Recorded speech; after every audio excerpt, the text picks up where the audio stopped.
नमस्कार दोस्तों, मैं हूं अभिनय और आप सभी का वेलकम करता हूं स्टडी पे।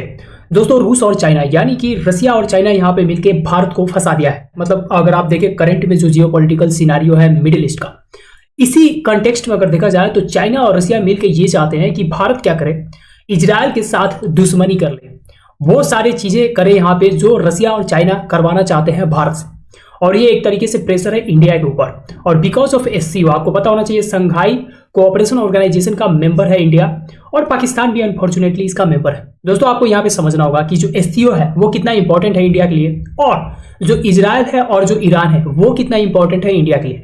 यहाँ पे इंडिया को बैलेंस अप्रोच रखना बहुत ही ज्यादा जरूरी है, क्योंकि अगर हम थोड़ा सा भी अप डाउन, अगर किसी भी देश के प्रति ज्यादा झुकाव रखेंगे या कम झुकाव रखेंगे, इसकी वजह से जो हमारा इंटरेस्ट है वो यहाँ पे अंडरमाइन होगा।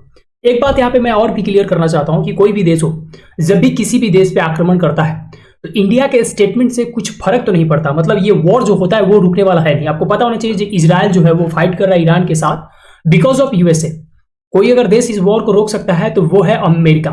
अमेरिका का एक स्टेटमेंट अगर आ जाए कि वो नहीं चाहता है कि इजराइल क्या करे, ईरान पे हमला करे, तो विद इन सेकेंड ये वॉर रुक जाएगा। बट जो भी देश होते हैं जब स्टेटमेंट रिलीज करते हैं तो वहां पे वो कंट्री जो भी वॉर में उस वक्त संलग्न होते हैं, उन कंट्रीज के लिए बहुत ज्यादा इंपॉर्टेंट हो जाता है देशों का स्टेटमेंट। जैसे कि एग्जांपल के लिए अगर मैं बताऊं तो ऑपरेशन सिंदूर के टाइम में जो भी देश भारत को समर्थन देना चाहते थे, उन्होंने यहाँ पे भारत का समर्थन किया। बहुत सारे देश पाकिस्तान के साथ खड़े थे।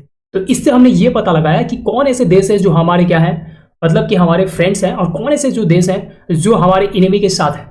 तो इसी तरीके से बाकी जो देश होते हैं, चाहे वो किसी भी कॉज की वजह से आपस में फाइट कर रहे होते हैं, उस वक्त देश का जो स्टेटमेंट आता है बहुत ज्यादा इंपॉर्टेंट हो जाता है। और इसी बात से आपको यहाँ पे एक और बात मैं बताना चाहूंगा कि ऐसे भी बहुत सारे कंट्रीज होते हैं जो दोनों देशों को नाराज नहीं करना चाहते हैं, तो वहां पे एक वायलेंस अप्रोच लेते हैं और वो स्टेटमेंट को रिलीज करते हैं। तो इंडिया या कोई भी देश इन बातों को समझता है, और समझने के साथ साथ ये देखता है कि उनका जो इंटरेस्ट है, वो जो पार्टिकुलर कंट्री है उसका इंटरेस्ट दोनों कंट्रीज के साथ है। दैट्स व्हाई दे आर, मतलब कि वो वायलेंस अप्रोच लेके आ रहे हैं। अब मैं एससीओ के बारे में बात करना चाहता हूं कि आखिर में एससीओ का कौन ऐसा स्टेटमेंट था जिसकी वजह से भारत ने अपने आप को डिस्टेंस कर लिया। भारत ने क्लियरली बोल दिया कि हम एससीओ में है ही नहीं।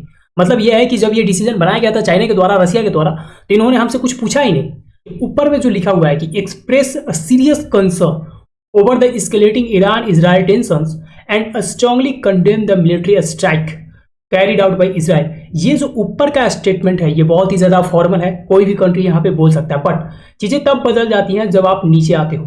नीचे और भी चीजें लिखी गई हैं जहां पे लिखा गया है Israel's aggressive action against civilian targets including energy and transport infrastructure which have resulted in civilian casualties और gross violation of international law and United Nation charter.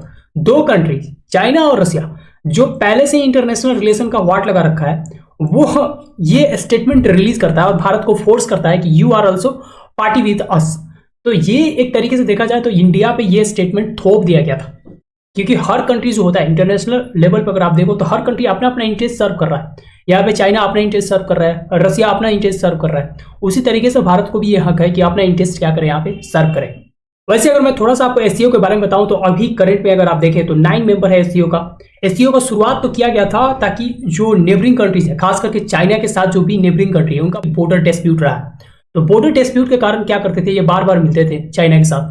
तो चाइना के साथ बार बार मिलने की वजह से इन्होंने क्या कर दिया, एक परमानेंट इन्होंने बॉडी बना दिया एससीओ, ताकि ये लोग क्या करेंगे, फ्यूचर में जो भी पीस सिक्योरिटी का मामला है उसको बार बार रेज करेंगे।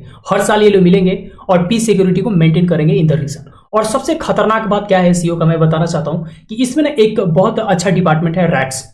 रैट्स इसलिए बनाया गया था ताकि दुनिया भर में जो टेररिज्म है, एक्सट्रीमिज्म है और सेपरेटिज्म है, उससे लड़ाई करेगा ये पूरा मेंबर। और अनफॉर्चुनेटली आप इसमें देखोगे Pakistan is the member of the SCO. तो रैट्स का जो पूरा पर्पस था पाकिस्तान को इंक्लूड करके खत्म कर दिया इन्होंने, क्योंकि दुनिया का मतलब हर देश अवेयर है इस बात को लेकर। इवन चाइना भी ये बात जानता है कि पाकिस्तान जो है टेररिज्म को क्या करता है, प्रमोट करता है, टेररिज्म को क्या करता है, पनाह करता है, टेररिज्म को पैदा करता है। मैन्युफैक्चरिंग साइट है टेररिज्म का पाकिस्तान। और ये बात जानते हुए भी पाकिस्तान को इंक्लूड किया गया था, क्योंकि रसिया चाहता था भारत को इंक्लूड कर दें। रसिया उस वक्त डर रहा था चाइना के इन्फ्लुएंस से कि एससीओ में जो चाइना का इन्फ्लुएंस है काफी तेजी से बढ़ रहा है, तो उसने सोचा चलो भारत को ले लेते हैं। और भारत को जैसे रसिया ने लिया, चाइना ने क्या किया, पाकिस्तान का भी नाम भी उसमें डाल दिया। तो इसकी वजह से देखा जाए तो भारत वैसे आया क्यों था, चाहता था मिडिल ईस्ट के कंट्रीज के साथ क्या होगा, हमारा कोऑपरेशन, जो इकोनॉमिक कोऑपरेशन है, सिक्योरिटी कोऑपरेशन बढ़ेगा। बट यहाँ पे चाइना और रसिया मिलकर अभी क्या कर रहे हैं, एससीओ को पूरा डोमिनेट कर चुके हैं और ये जो एंटी वेस्टर्न ब्लॉक जो है उसको इन्होंने बना रखा है, जिसकी वजह से भारत के लिए बहुत ज्यादा मुश्किलें खड़ी हो गई हैं।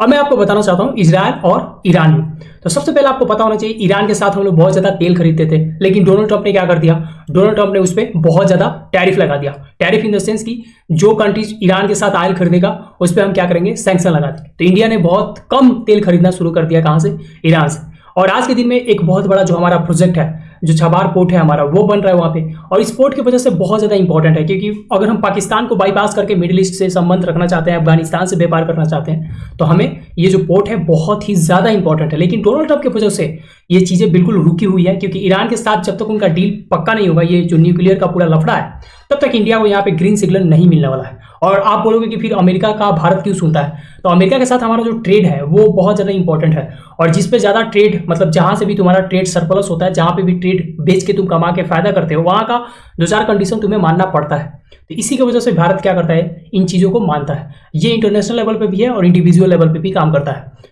तो ये एक इंपॉर्टेंट डिसीजन होने वाला है डोनाल्ड ट्रंप की तरफ से कि क्या वो इंडिया के जो इंपॉर्टेंट प्रोजेक्ट है उसको आगे बढ़ने देंगे या नहीं देंगे।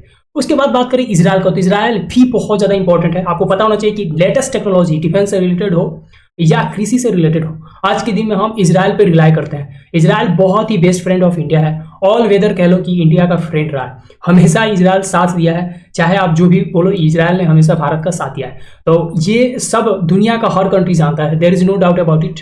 तो इंडिया हमेशा से बेस्ट फ्रेंड रहा है इजराइल का। और उसके बाद अगर देखा जाए तो यहाँ तक कि इवन जब गाजा में वॉर हो रहा था तो हमने बहुत सारे हथियार बेचे थे, किसको, इजराइल को।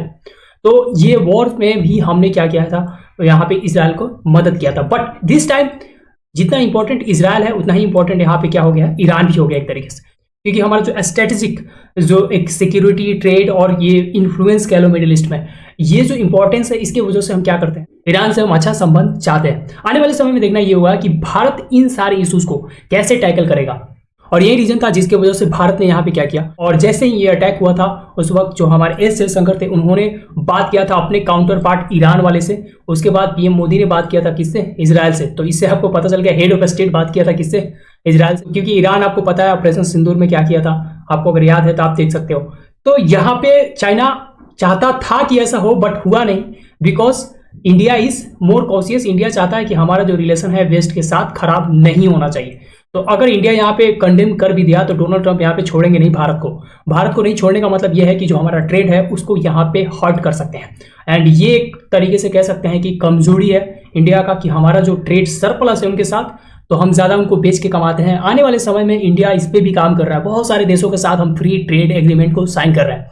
तो आने वाले समय में आप देखना कि जो हमारा ये रिलायबिलिटी है ऑन अमेरिका ट्रेड सरप्लस को लेके, बाकी देशों के साथ हम लोग बेच के कमाएंगे। और जब ऐसा होगा तो जो अमेरिका का बार बार ये जो एक डर बना रहता है कि हमारे ट्रेड पे बहुत सारा टैरिफ लगा देंगे तो हमारी जो कंपनियां हैं वो क्या होगी, टूट जाएगी, और हमारा जो बहुत सारे लोग का रोजगार वगैरह खत्म हो जाएगा, ये सारे इश्यूज क्लियर हो जाएंगे।